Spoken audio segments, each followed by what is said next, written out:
उस्मान ख्वाजा यूं तो इस्लामाबाद में पैदा हुआ, लेकिन पला बढ़ा ऑस्ट्रेलिया में। आला तालीम याफ्ता पायलट बना और फिर पहला पाकिस्तानी ओरिजिन ऑस्ट्रेलवी क्रिकेटर। एक अंग्रेज खातून से शादी की जिनसे 2 प्यारी प्यारी बच्चियां हैं। यानी आप ख्वाजा में बुनियाद परस्ती नहीं ढूंढ पाएंगे। इसराइली मजालिम पे इस वक्त दुनिया भर में एहतजाज हो रहे हैं। अंदाज मुख्तलिफ मगर फिक्र एक है, यानी इंसानी अलमिये पे एहतजाज। ख्वाजा ने एहतजाजी तहरीर लिखकर बूट पहने तो आईसीसी को दंदल पड़ गए। इस पे दुनिया भर से ख्वाजा को हिमायत मिली। खुद ऑस्ट्रेलवी बोर्ड ख्वाजा की हिमायत कर रहा है। माइकल होल्डिंग ने क्या खूबसूरत बात की कि आईसीसी मुनाफकत बंद करे।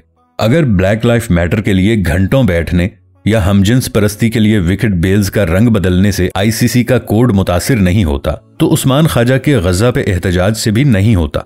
अलबत्ता हमारे लिबरल दोस्त इसमें भी कहीं ना कहीं मुसलमानियत ढूंढ ही लेते हैं।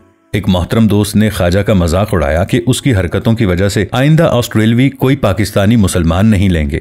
उन्हें शायद मालूम ही नहीं कि ऑस्ट्रेलवी अवाम और बोर्ड ख्वाजा के साथ हैं, उसके हक़ एहतजाज के साथ हैं।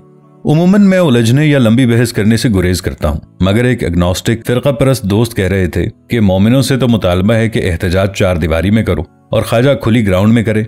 अब उन्हें कौन बताए कि भाई आपको कुछ पता भी है, अगर कोई दलील पेश की जाए तो फौरन आपको पंजाबी या फिरका परस्त होने का ताना दे डालेंगे और फिर तमाम जुल्म का जिम्मेदार हम्मास को करार दे देंगे।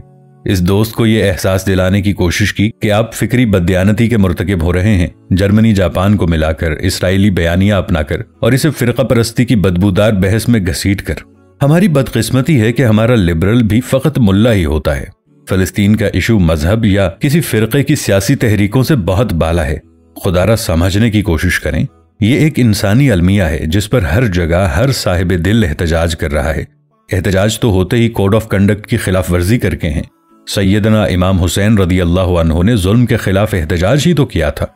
क्या कोड ऑफ कंडक्ट में रहकर किया था? मार्लिन ब्रांडो ने ऑस्कर की तकरीब में नेटो अमरीकी खातून भेजकर कोड ऑफ कंडक्ट ही को उखेड़ा था। अदालतों में वकील फलस्तीनी बैंड पहनकर पेश होते हैं। कितने ही लोग फलस्तीनी स्कार्फ बांधकर फंक्शंस में जाते हैं।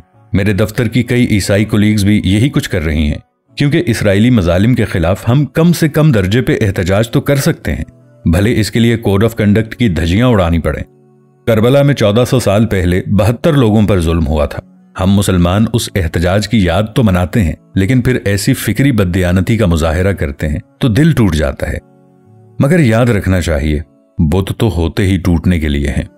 इस मौजू पर हम पहले भी बहुत सारी वीडियोस बना चुके हैं जिन्हें सोशल मीडिया से हटा दिया गया था। हमें मालूम है इसको भी शायद हटा दिया जाए, लेकिन जब तक ये वीडियो मौजूद है कमेंट्स में अपनी राय का इजहार जरूर कीजिएगा। अल्लाह निगहबान।